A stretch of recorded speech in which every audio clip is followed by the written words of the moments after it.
I've warned Peter that I have a formal introduction for him, to which he responded, well, that's good because my talk is very informal. So we'll balance each other out. I'm incredibly pleased to introduce, to stand in for Corey today, to introduce Peter Redfield, who joins us from his position as associate professor, close to being full, I think, at the University of North Carolina at Chapel Hill, which he got to by way of UCLA, University of Texas, Austin, and Johns Hopkins. His post-Harvard doctoral training was here at UC Berkeley, or his doctoral training. Post-Harvard undergraduate training was at Berkeley, and he's today an internationally renowned scholar whose work brings together a well-developed and sophisticated understanding of science, medicine, and technology studies with a more traditional medical anthropology.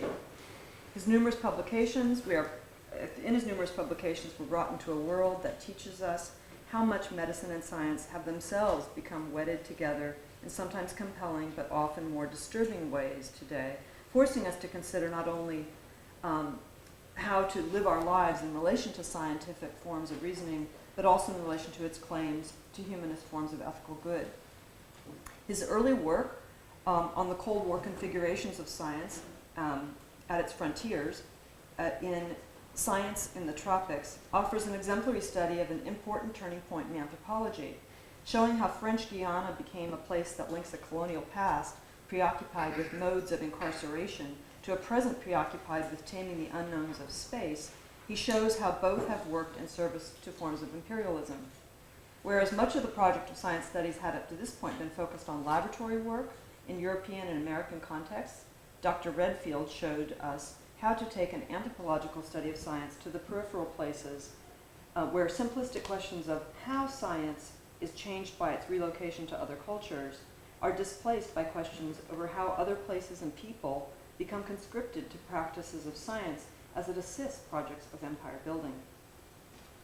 The more recent work of Dr. Redfield in many journal articles, and that for which he has received enormous praise and well-deserved awards, is his research and writing on humanitarianism. In particular, his decade-long participant observation with Médecins Sans Frontières. His co-authored, edited volume with Erica Bornstein called Forces of Compassion, which probably all you know of, based on the residential reading group at the School for Advanced Research, offers a completely original and compelling critique of the entangled ethics of humanitarian politics, illustrating how this new territory of intervention rests on and advances problematic relationships of domination and injustice, even while attending to these very problems. His new book, Life in Crisis, is, I would say, a tour de force. There's no other book that offers a comparably detailed or analytically complex exploration of this organization called Médecins Sans Frontières, or what it means to have an organization like this in the world today.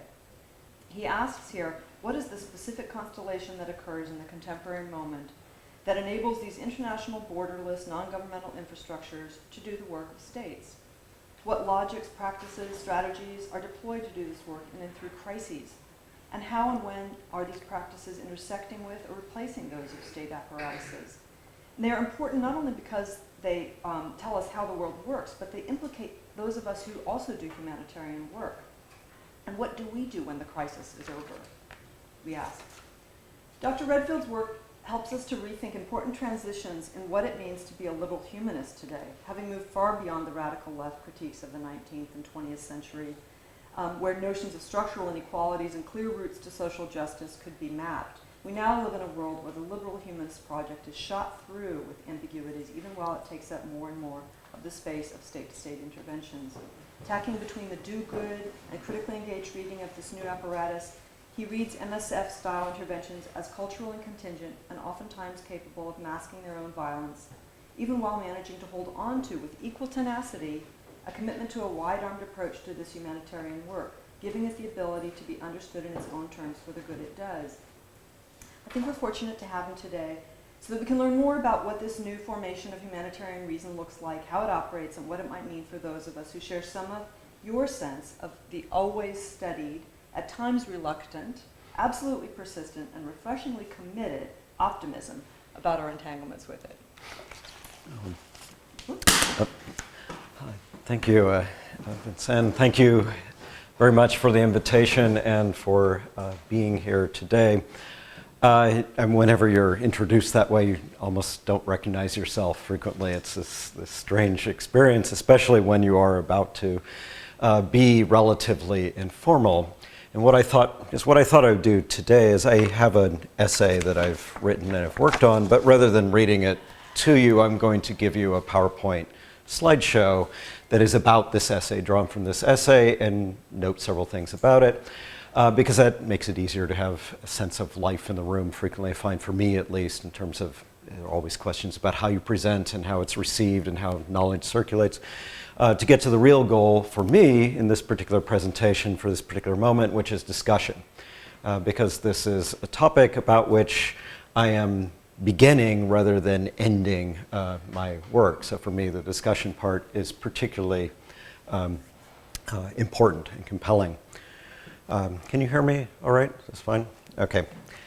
Then, as mentioned, I first give a sense of how I came to the question which I want to address today.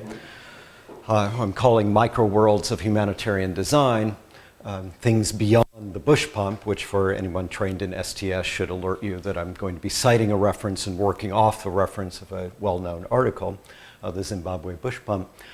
How did I come to this first, and then my apologies for what I will not necessarily be able to offer you at this point.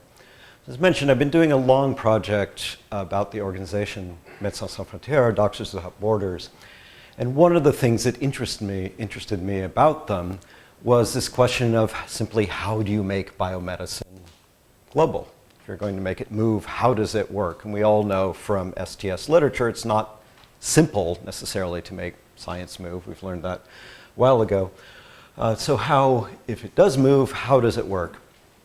And so one piece of this project was looking at temporary substitute infrastructures so that biomedicine can operate. Because as you know, medicine in a context like the Bay Area, of course, if you're a trained medical professional, you need a lot of stuff. You need a lot of equipment in order to do your thing. You need pharmacopoeia, you need machines that go ping, you need all kinds of things around you in order to actually undertake the procedure, which is seen as being the best procedure to follow. So I've been interested in infrastructure, which is obviously a topic within STS and a general background topic of the things which help things work. But I've been particularly interested in forms of substitute infrastructure, that is, infrastructure for places where infrastructure is missing.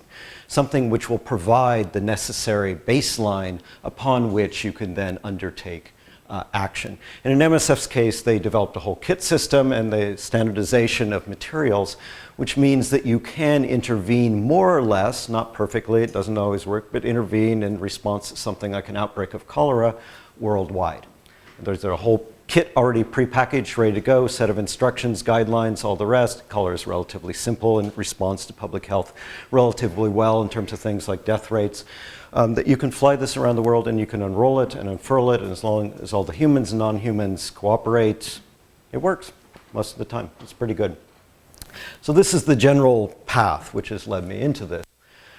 And along the way I became interested in lots of things which are emerging in the world, which are essentially like this, little packages of a problem solved, a solution that is an attempt to solve a problem.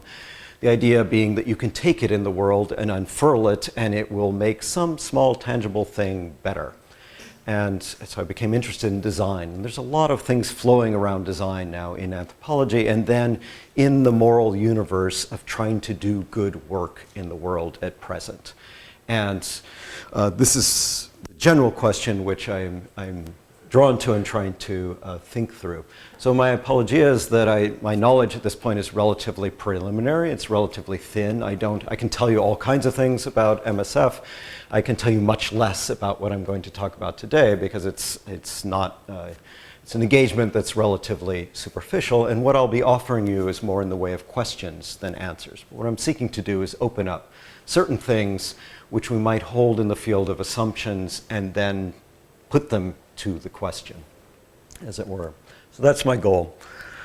And the first stab at this, which is in the background before this, is piece, the first piece that I wrote, trying to begin thinking about this is, what does it mean to live in a world where something like biopower has unfolded? And I will take these, basically the Foucauldian story of biopower at face value for the purposes of making this argument, that there emerged in the world a sense that people should live, that life should be fostered.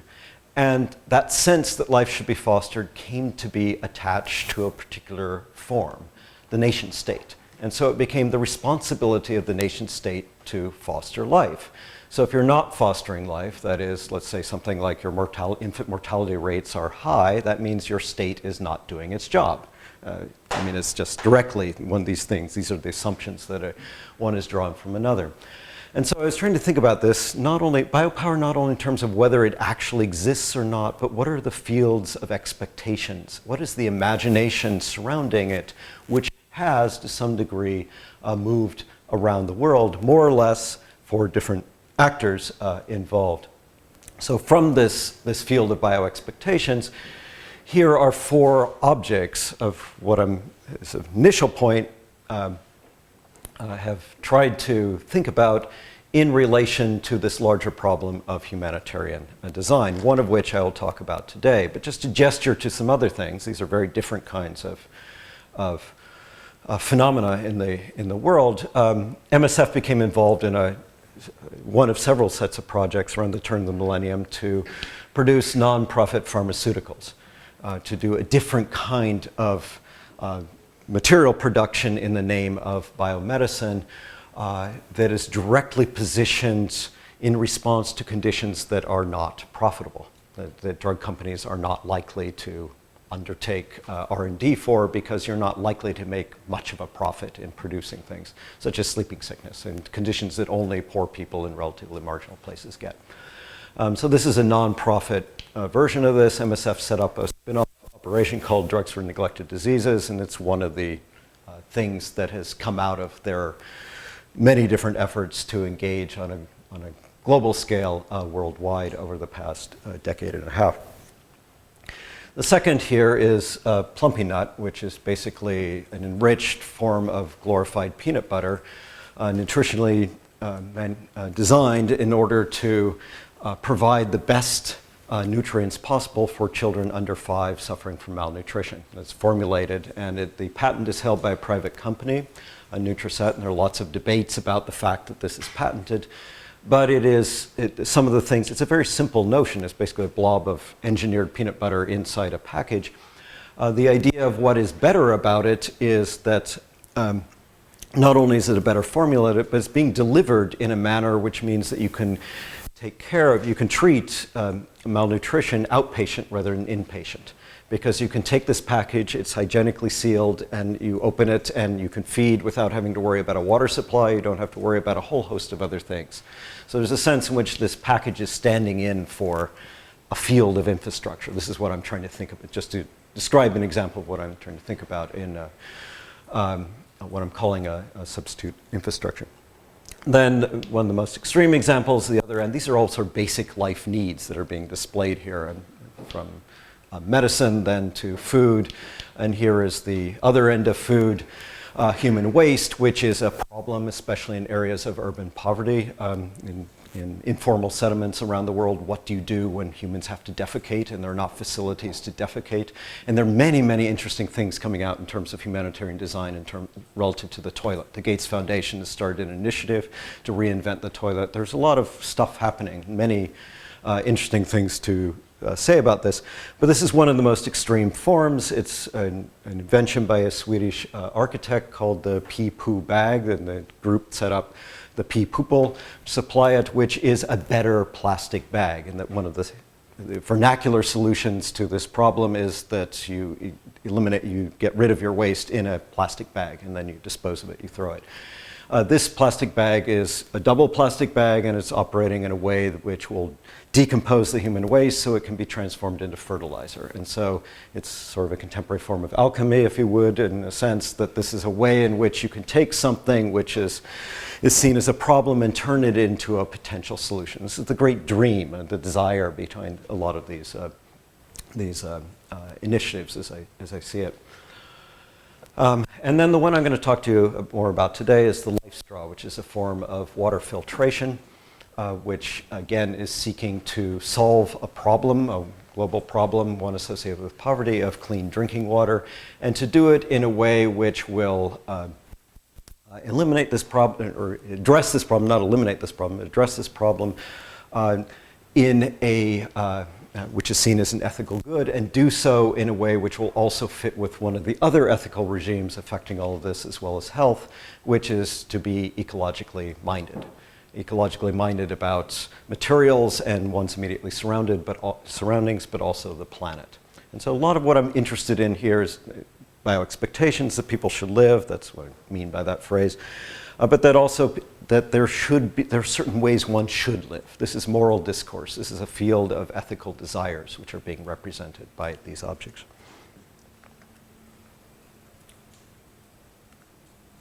Oh no. You know, this did this to me recently. I think I have to. Well, you live by technology, you die by technology. But it doesn't seem to be responding at the moment. Let's exit show and.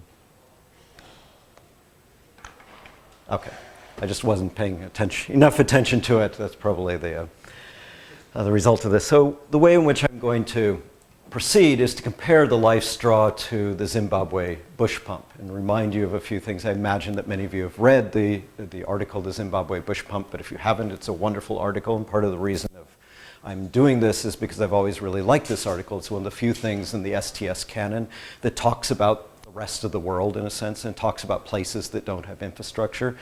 And it's also is written in a complicated, interesting, engaging way. There are many things going on in it. It's a rich piece. And so that's the Zimbabwe Bush Pump, which, as you may remember, is painted blue. That the color actually is also part of the design matters at many levels. That's one of the features of it. And then we have the LifeStraw. My goals in doing this comparison are to open and consider three things. The post-colonial condition, not at the level of sort of meta-narrative of the global north, global south, the ways in which we speak about it frequently when we're trying to position problems, but rather in terms of micro-practice. What goes on at the level of engagement day to day? What goes on at the level of things like having water that you can drink? I also want to open and consider what we mean by the state and what we mean by modernity in terms of infrastructure. Recognizing in the history of technology, there's certainly literature about the growth of infrastructure, and it has ties to the emergence of the modern nation state, just like the emergence of public health. All these things are going together. There's a certain political form that is aligned with the emergence of certain systems and technologies, some of them funded by private capital, but they come to be associated with what I'm suggesting is seen as being a responsibility of the state and a modern form of life. And then finally, the last thing which I want to open and think about is love in analysis, because this is one of the claims that Marianne Laet and Annemarie Mol make in the Zimbabwe Bush Pump, is precisely that it's an object we can love. And so I want to think about this. Why do we love certain things? Why do we not love certain things? What are the other ways in which we might be interpolated into a relationship with a particular artifact, and to broaden that sense beyond love to a domain of other, and between love and hate to other kinds of feelings, ambivalence, uncertainty. Because the objects which I'm talking about and trying to think about, they produce lots of different feelings. And I'm not quite sure what to say about them. I'm not quite sure what to think about them. Whether I don't immediately love them, but at the same time I can't dismiss them so easily. And so this is the place which I eventually want to go. So first of all, a couple of things about the Zimbabwe Bush Pump. Why love a bush pump? Just as a form of reminder, well, in case of the article, most immediately in its place in STS literature, it represents a modest artifact from a modest inventor, a different kind of vision of design, and it's an alternative to the Latourian vision of Pasteur in the lab. It's a different mode of doing innovation, of being someone who is seeking to engage with the world. And so this is part of, in terms of both its writing and then also its reception, STS, part of the work of this article is to provide that alternative, something that would be a different form of science and technology, technoscience in practice. It is the Bush Pump, and its description, a fluid technology, an actor that travels. It's not tied to a patent. That's one of the things that's lovable about it. It's open. It's not owned. It's not intellectual property. It's meant to be used and appropriated and diffused that way. Its boundaries of design itself are open to change, alteration, and repair. These are all just attributes of things that are lovable about it. It's owned by communities in the sense that for it to work, the community must engage with it. And technically speaking, if they don't take care of it, it ceases to work. And the only way they can take care of it is by being an effective community. So there's a sense of a connection there. And it fosters health. This is one of the things I had forgotten about in reading the article, because there are many things going on in it. This is one of the things I've forgotten. There's a lot of it's not just water that's being produced, but clean water. And one of the ways you know the pump is really working is if the water is clean. And the health indicators are better in the village level in relation to waterborne diseases. So this is part of, when the pump is working, it should be producing healthy water. And then finally, this is the Zimbabwe Bush Pump, remember. It's not only building communities, it's meant to build a nation, the postcolonial nation of Zimbabwe. And this is the part I especially want to focus on today, and the part which is most complicated. But this is the site, in terms of love, where you get the anti-colonial, the culmination of a certain anti-colonial sentiment. What is the legitimate outcome of a post-colonial moment? Well, it would be a successful nation state, a post-colonial nation state that would foster life, that would care for its population, that would be one potential outcome. And that's often assumed to be the good outcome in the background, I suggest.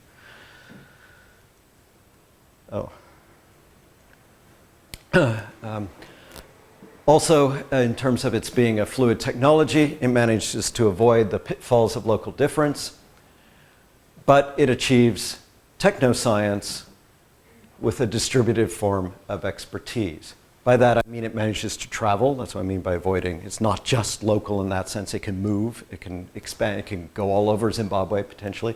And yet at the same time, it's not restricted to a field of experts who must manage it. It's something which is more open. This is also part of fluidity. So what are the goods about it? It's anti-colonial modernization. You can modernize, but it's not the colonial version of development. And it's a feminist, non-capitalist intervention. Again, the modest form of this is, all this is representing a certain kind of sensibility, one which is tied to a feminist politics. Again, that's part of what is lovable about it. And it is not capitalist, it's not property, it's about another set of values. These are all the attributes of love. But is this love one which endures? We might love it as an artifact when in reading about it and seeing it and representing it. But the thing which also struck me about it, reading this article and returning to it again at a moment when I was living in South Africa for 6 months, is Zimbabwe, of course, is not a happy post-colonial story, especially in southern Africa. And people in South Africa have lots of things to say about Zimbabwe. Partly because there are many Zimbabweans in South Africa. And why are they in South Africa? Well, because things are not easy or happy at home. So whatever else we can say, the Bush Pump, which is not promising to be a magic bullet in a simple sense, it's more complicated than that, but it certainly has not proved to be the anti-colonial magic bullet. It is not simply a produced community, is certainly not produced the nation state in the sense of the good nation state, the one which would be fostering life and caring for the population so that no one would need to cross the border. So this is where I'll move to thinking about the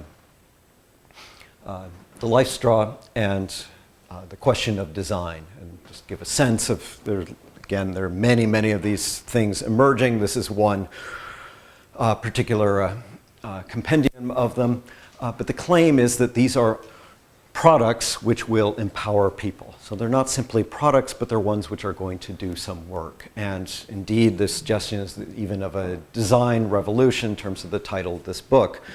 which Latour suggests in one little writing on design, suggests design and revolution are not actually, they're opposed more than they go together. And there's a sense which, at least in terms of political vocabulary, a design may assume different things than revolution. And some of our assumptions politically, I think, are deeply embedded with this concept of revolution. And these sorts of objects may not fit with it, and that might be part of the reason why they're not simple to love. But I'm getting ahead of myself. I should first tell you about one of these objects, the LifeStraw, the one I'm using for an example, which exemplifies some things, but not all about this, all things about this total field. But one thing that's very nice about it is, like the Bush Pump, it's about water. It's about clean water. It's a similar kind of solution to this problem that any human being has of how do you get clean water, clean drinking water. It's a different kind of solution. It's a point of use solution rather than being a pump. And so its advantage is, and it has disadvantages too, of course, but its advantage is you can have a water source which is contaminated until the moment you're drinking it, and then you purify it while you're drinking it. So you don't, even if you're living around impure water sources, you can still purify the water. Any point of use solution, this will be the thing which is good about it. And this object here is the LifeStraw individual design. The first, there are a couple of versions of this, but the first completed LifeStraw design branded with this name LifeStraw, and these are some publicity photos. So as you see, they often like to do demonstrations. You can drink from a bowl of water with all kinds of stuff in it. Now, where is it coming from? This is also a background story that is, I think, of interest in terms of a parallel and contrast with the Zimbabwe Bush Pump. It's coming from a private corporation, a family corporation called Vestigård Fransen, which was once a family textile firm in Denmark, in a rural part of Denmark. Global economic pressure means that it's hard to be a family textile firm in Western Denmark, or North Carolina, or many other wealthy parts of the world. Part of the story of the state I teach at the university of is mill towns closing because textile work moves elsewhere. This was true also for this company. It was facing global economic pressure, but there was a son of the family who had spent a lot of time in Africa and saw different opportunities to do business, and to do business in a way that he thought would also be helping people. And so Vestigård Fransen shifted from producing textiles to producing, the phrase they use to describe their market niche is disease-controlled textiles, to the humanitarian market. A lot of this being things like mosquito bed nets, that they're objects which are required, which are needed, and you can produce them, and there is a market for it. It's a different kind of market than the open market, but it's one that you can serve, certainly as a small corporation. They also moved from Denmark to Switzerland, because if you want to be in the aid world, Geneva, being outside of Geneva is a better place to be than in Western Denmark if you're trying to engage with these agencies and so on. And they developed a code of ethics for the corporation and an emphasis on innovation. Their suggestion was that part of what they are going to be doing constantly is innovating, and their goal is to practice profit for a purpose. So it's not simply profit, but it's profit in the name of some other value. And I actually want to take these kinds of slogans seriously, in that there are many examples you could find where these things are being done with the most crass fig leaf sense of trying to cover over something. A lot of corporate social responsibility can be done in a way that's very, very easy to read cynically.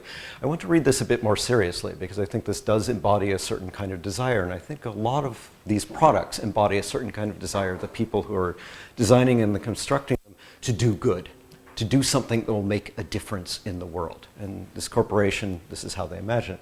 So I would say this is a kind of a fluid company, which of course then reminds me that fluidity is not just about the Zimbabwe Bush Pump, but we might also think of capitalism as being fluid. I mean, all that solid melts in air and all the rest of that. Capitalism has been very good at being mobile and flowing. It's a different kind of fluidity, and it might not be one that we love. It might be one that disturbs us, but it's also present. So where did the LifeStraw come into being? Well, another piece of the story is that there was an initiative by the Carter Center to try and eradicate guinea worm. And part of the way to do that was they created something called the guinea worm pipe, which was basically a small tube with a mesh filter over it. It was taken from a nomadic tradition of a way of filtering water and applied to the guinea worm problem. And by and large, this would commonly be presented as a success story. And like many global health stories, it could also be more complicated in terms of reading an analysis. I've recently read an analysis of the guinea worm that was quite interesting and suggests that, well, there are many other ways to think about this. But for our purposes, for my purposes for this talk, we'll just leave it in place as a great success story. By and large, the guinea worm has been nearly eradicated from the world. This has been a huge public health campaign, and it's worked. We'll take that at face value.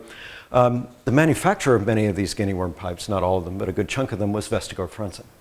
So they got into the business of making these tubes with mesh filter, and then they started thinking about, is there a way to improve this? Can we make a better water filter out of this basic idea? And this is essentially the most simple genealogy of the LifeStraw.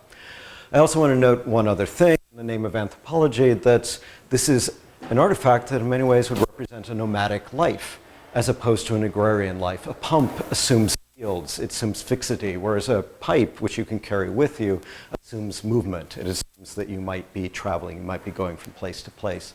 And I mention this because we often tend to forget nomadism in anthropology. We tend to focus, especially in the world of global health and international development and so on. So much of the history has been about rural populations and agrarian issues. And of course, there are other logics, there are other ways to live life as a human and to engage with environments. So, the LifeStraw individual came into being.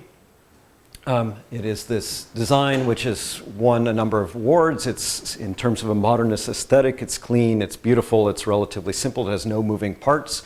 It's a solution to the problem. It could be one of 10 ideas which will change the world. And you can see lots of these sorts of accolades, many of these sorts of objects.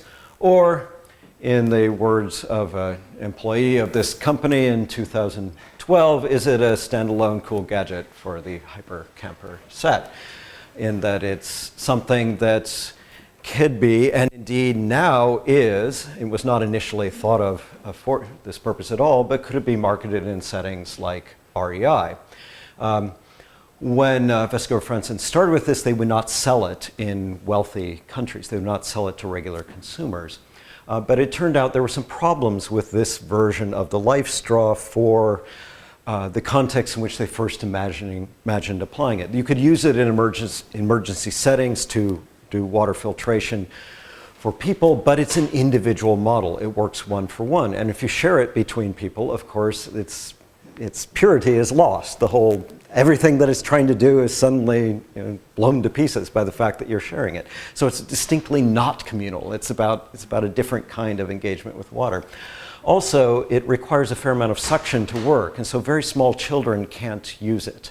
And if for an adult or a larger child, it's not a problem. And if you're going out and working in the fields or you're hiking in the Sierra or something, this could be a great object for you.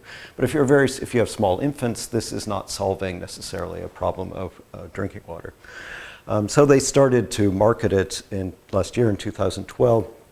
And indeed, it has found a market and apparently has been quite popular among people who are worried about the zombie apocalypse. I mention that because there are many different visions of what might be going on in the future that might be flowing out for us. As well as utopias, there are dystopias, and this does seem to have a market niche with that. So what they invented instead was the LifeStraw family, which, as you'll see, is not nearly as elegant a design, and by that is, in terms of principles of design, solution to the same problem. It's sort of bulbous and awkward, and it has these appendages and things. But what it will do is work as a gravity-based filter that you can pour water that's unclean at the top, and then out of the bottom will trickle clean water for you that you can collect in a container and use for drinking or whatever you want to use it for, where you need purified water. So it will work for a family. It's the family edition, the family model. Of course, it does require some cleansing, some maintenance, as does the regular LifeStraw, the LifeStraw individual.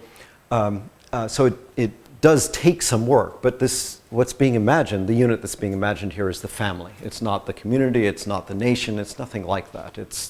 We have the individual and then we have the family. And now you seem to have fallen unhappy with me again. Okay, good. Now, what Vesker Frenson did with the LifeStraw family is start a project called Carbon for Water. They invested $25 million of their capital and rolled out 1 million of these, more or less, of these objects in Western Kenya for free. They gave them away. And the way that they just, rather than writing a grant or rather than selling them on the market, so it's a different kind of notion of how you're going to market them. Rather, they decided they would enter the new speculative, who knows what is going to happen, market of carbon offset credits. That because some people in Western Kenya, and there are debates about how many, but some of them are purifying water by burning wood. If you reduce that wood burning, then you are reducing carbon, and the LifeStraw is a way to reduce that wood burning. And so people who are trying to offset carbon by carbon credits will pay back this $25 million and a profit, hopefully on top of that, in order to retroactively pay back the investment that this company made. So we could see this as being an innovative, it certainly is innovative. And this is one of the things, I mean, lots of these things going, whether they succeed or fail or not, part of what interests me about it is there's a lot of innovation, there's a lot of activity, there's a lot of energy, engagement going on here. It's speculative. And it's also a market that's based partly on ethics. Because why do people buy carbon offset credits? It's because they're worried about carbon footprints, they're worried about the state of the planet, they're ethical motivation. So it's a different kind of market. It's very different than what MSF does, say, by trying to collect money from private individuals in order to do their work, which has a whole other different logic of fundraising. It's not only that they did this, and this is part of what is different from earlier forms of appropriate technology, the movements in the 1970s and so on, as I see it in relation to some of these objects now, they have much more of a sense of audit built in them. They have much more of a sense of a need for follow-up, monitoring, prototyping to start with, and then a sense that you do have to think about maintenance. You do have to think about what users are doing, and you have to fold that into your plan. And so this was rolled out by over 4,000 community health workers in Western Kenya who were hired to do this. They were all given smartphones with an app, and they can keep the smartphone. So whatever else comes out of this project, 4,000 people in Western Kenya now have smartphones. So the world is changing in all kinds of ways. That surely will have some sort of effect. And the location of every single one of these was fixed with GPS, so that they have a whole map of households, and they have a whole system of monitoring which is built in alongside this distribution. And these are the kinds of attributes which strike me as being different and new and interesting, which are emerging in the world. And they also are potentially producing health data alongside everything. This is part of the Ministry of Health in Kenya has approved of this project and likes this project in part because it may also produce information. So is this an innovative way to mobilize funds versus taking a market or an aid regime as being a given? Or is this a loopy funding scheme paired with a lousy public health solution? This is citing from an online debate about this particular project. And the one thing I note about this debate in reading it was that while it was quite back and forth, there was a lot of strong feeling involved. Almost everyone who was participating was involved in water filtration one way or another. And if they didn't like this filter, it's because they had another filter they thought was a better solution. And most of them, what they're complaining about with the carbon credits, there were lots of debates about how much wood burning is actually going on and how it will be verified, et cetera. Will it really be used, and so on and so forth. Most of them, those who were being critical, were suggesting that this was not a much better solution would be to produce a product which could be sold through regular market means. They were not anti-market objections, they were pro-market objections, that a better approach would be bottom billion capitalism, which would produce an object which could be sold to people who are very, very poor. And that would be a more sustainable solution. So even the debate itself is part of what I'm going to suggest is a different world than the Zimbabwe Bush Pump. It has certain different concepts and understandings about it. So what I want to open as a question for us to think about, part of what I'm trying to think about with this particular object and with this assemblage and moving forward, is if you have profit for a purpose, what is happening to the social in the sense of the social question of the welfare state? That is, that entity which should assure water purity. How is the social being imagined? What is being imagined beyond the individual? Is it being imagined as a nation state like the Zimbabwe Bush Pump? Is it being imagined as a community? Is it being imagined as a family, as a household of one sort or another? How is it being thought? How is it being produced? And this is a central piece of the background of social theory, of course, of modernization in this classic sense of the emergence of nation states. There are many things which social medicine, public health, there are many things which this question impinges upon. And this is where humanitarianism comes in, and this is part of how I came to this project, because the work that is being done here lies somewhere between the aid world categories of development and humanitarianism. Humanitarianism being more short-term relief and development being something which would stretch on into the future, which is promising a better future than today. And so here's a statement from one representative of Vestigård Fransen, which I think is quite interesting and useful, both because it's making a realist claim at the beginning that you're not going to have a municipal water supply in Western Kenya. You're not going to have a state producing that. You're not going to have a private corporation moving in there and doing that either. So what are we going to do? If you care about water quality and you think that water quality is not very high here, it's a realist claim about all those things. They say we are creating new products. We're going to try to keep innovating. We define long-lasting as 3 years. I mean, it's a striking sense of a temporal frame. It's very, very interesting. I mean, it's very different than a massive irrigation project or the old-style development of big state projects, the way that a lot of development money used to flow. And yet, it is in line with something like a humanitarian intervention in a post-conflict situation or post-disaster situation. This is much more the timeline which is being imagined. And then this claim, which in some ways resonates with the logic of MSF and other humanitarian organizations, we're a company that says, let's do what we can. Given the conditions of the world, here's what we've got. Well, what are we going to do? Let's do what we can. And so this is part of the ethos which is being presented here. So, just to give a few points analytically, what I see happening here. So we have humanitarian values. That is a claim that people should not suffer, should suffer less in the world, that human life is valuable, and to as much as possible we should try and preserve it. These are some of the things, something like the Gates Foundation is partly about the preservation of human life. That's one of the things that they're claiming to do, having as a goal.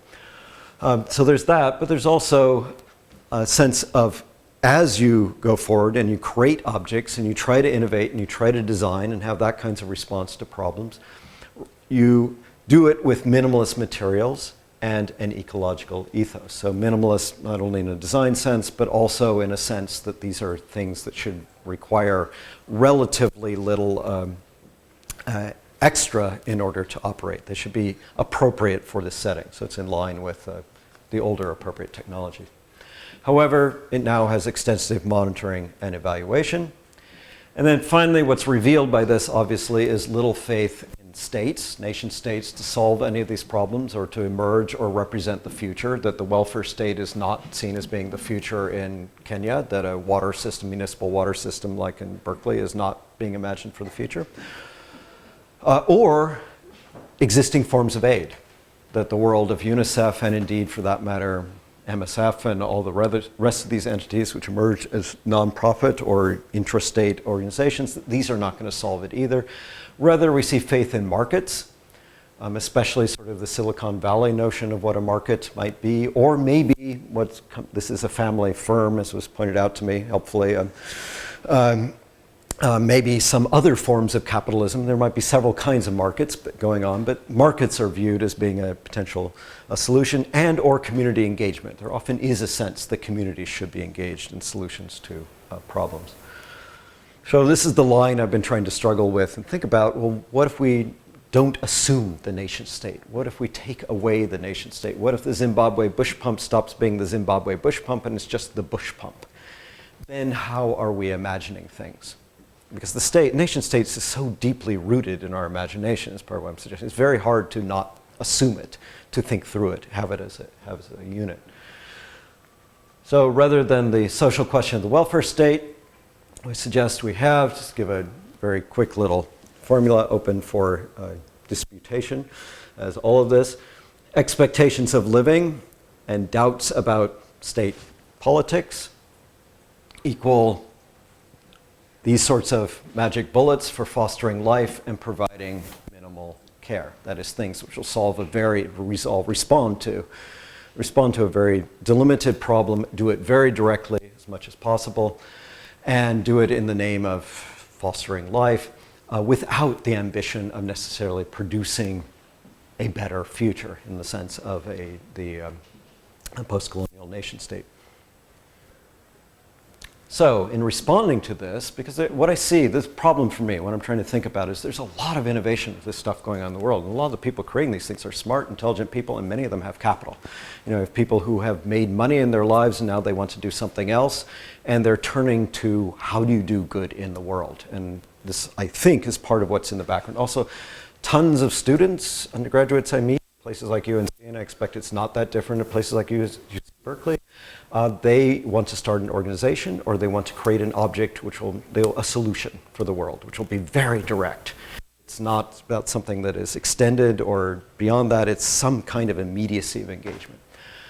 So what do we want? This is from an article by Jim Ferguson on neoliberalism. This is part of what opened the question for me. Beyond denouncing neoliberalism, which is one of the classic moves for people like me trained in anthropology, not that that's necessarily a bad thing to do. I mean, there are plenty of things to denounce in the world and so on and so forth. But that's not very innovative in terms of thinking about it. We can keep doing it again and again and again to the same audience of people who more or less have a common sense of things.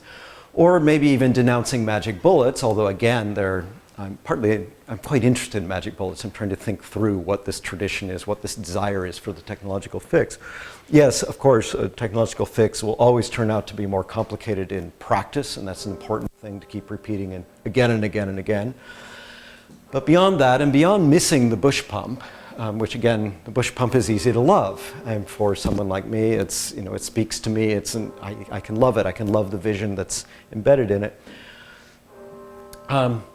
What to do when you're faced with more of what I'll describe as a post-utopian sensibility, when you have anti-colonial sentiment, when a lot of the field of affect which is flowing around you and through you responds to things in a way which does not necessarily match up with some of the practice and claims and imagination. What if you have revolutionary desires and you're facing a field of limited designs, which are not revolutionary? They're not going to be producing any sort of anything like that. So how to start thinking about this? Well, what would a post-colonial politics look like beyond the nation state? What other things might we imagine beyond Zimbabwe as the new nation post-Rhodesia? What forms would it take? I have no answers for these questions. These are just some questions I'm throwing out there. I'm hoping you'll have some responses and answers. And I see this as being more of a collective kind of engagement. How do we engage with objects that we don't necessarily love, which produce ambivalence and sets of different kinds of feelings? Or we have complex love. We have the sort of love that you need to go see a therapist for. It's not the sort of immediate, satisfying, imagined, personal ad kind of love, but it's the actual experience of relations with others. What about living with capitalism? What are the different forms of capitalism? How does it operate at present? And how do we think about it and engage with it and speak about it? Conversely, what about living without infrastructure? Because of course you could read all of this inversely, and there's a romantic tendency, often a legacy also within anthropology to do so, to see, and particularly the ecological imperative and ethos and desire might drive us this direction, to live a simpler life, to get rid of some infrastructure. Even while parts of our lives, I'm speaking about people who inhabit an existence like mine, you know, we have all these new toys and these things, and they're fun and they do stuff, and we have an app for this, and can we solve the world with this? What is our relationship to living with capitalism and living with infrastructure? And then the problem, which to me is what's always vexing and what makes it so difficult to answer this in a simple way, what about clean drinking water? You know, this is the humanitarian challenge as I read it. What about the fact that people do have basic needs and they are met or they're not met? And at some level, how can you argue against clean drinking water, even as you argue against particular forms that might come in or ways in which it might flow in the world? So that's my conclusion, and thank you very much.